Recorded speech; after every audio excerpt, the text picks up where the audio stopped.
Ayan, sa mga nagtatanong no sa akin kung bakit wala akong bagong video ngayon. Wala akong bagong upload kasi medyo hindi maganda yung nangyari sa akin kasi sinapak ako ng pasahero ko. Tapos bali ang nangyari kasi pinaprank ko siya. Sinabi ko na Korean ako, paniwalang paniwala siya.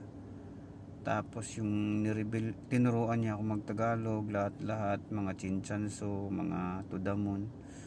Tapos nung nag-reveal ako na it's a prank, bigla niya akong sinapak. Grabe yung inabot ng injure ng mata ko. Talagang black eye talaga, ang sakit. So, kaya patawarin niyo ako kung wala akong bagong upload ngayon kasi ang sakit sa akin, ang sakit ng mata ko. Medyo ramdam ko pa yung sakit pero itatry ko bukas. Hanap ako ng pasahero. Ngayon kasi grabe, sobrang tumal ng biyahe. Tapos ngayon ang sakit pa ng mata ko. Sakit talaga. So nireport ko na siya sa police station, yung pasahero kong yun.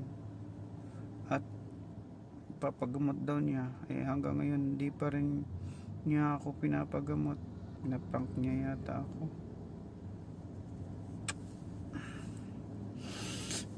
Sakit. Ang sakit. Anong gagawin ko?